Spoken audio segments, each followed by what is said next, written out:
So mga tol, kung matatandaan po natin, isa nga po sa itinuturong dahilan kung bakit natalo si Ryan Garcia kay Gervonta Tank Davis dahil merong rehydration clause ang kanilang laban na hindi sila pwedeng lumagpas ng 10 pounds sa gabi ng laban nila ni Tank Davis. Kaya marami ang nakapansin na tuyong-tuyo ang katawan ni Ryan Garcia noong lumaban ito kay Tank, habang maganda naman ang pangangatawan ni Ryan Garcia noong lumaban ito kay Devin Haney.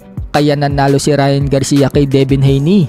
So dahil may paparating na laban si Tank Davis ngayong June 15 para depensahan ng kanyang WBA lightweight belt sa mandatory challenger na si Frank Martin, ang buong inaakala po ng karamihan na walang rehydration clause ang dalawa. Nagkakamali po ang mga fans dahil ayon sa report mga tol, may rehydration clause na naman ang laban na yan. Kinonfirm nga po yan ng WBA president na si Gilberto Mendoza. Meron umanong rehydration clause sa laban ni Tank Davis at Martin ng 12 pounds. Ibig sabihin mga tol, hindi sila pwedeng lumagpas ng 12 pounds sa gabi ng laban. Kung 135 pounds ang lightweight, kailangan hindi sila lalagpas sa 147 pounds. Kaya nababatikos ngayon si Tank Davis mga tol dahil mukhang inutos na naman daw ni Tank Davis sa WBA na magkaroon ng rehydration clause ang laban nila ni Frank Martin. Pero buwelta ni Tank Davis, wala umano siyang kinalaman sa rehydration clause ng WBA.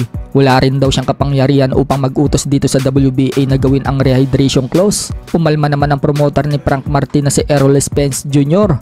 Wika na Spence mga tol, bagong batas daw umano ng WBA ang rehydration clause. Pero sagot naman ng WBA, wala umano silang binabagong batas.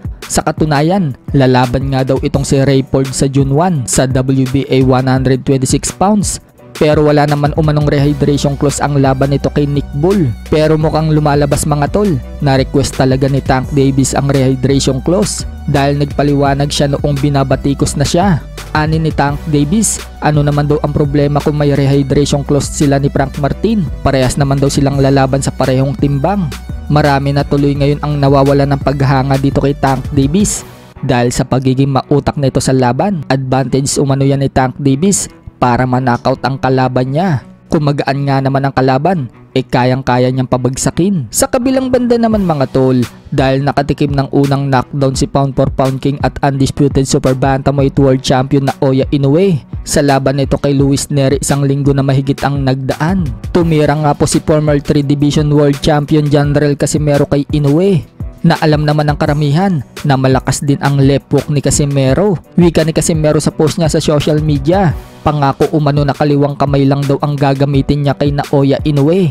Natatakot umano siyang gamitan ng kanang kamay si Inoue dahil baka kung ano pa daw ang mangyayari sa hapon. So marami na nga din pong nadali si Casimero ng kaliwang kamay niya, katulad na lang ng pabagsakin niya si Amnat Ruenrong ng Thailand, Charlie Edwards ng UK, Duc Maika, Ryo Akaho na binasag ni Casimero ang panga, at Pilipos ni Tumbua ng South Africa na nag-spaghetti legs ng matamaan ng kaliwa ni Casimero, at marami pang iba.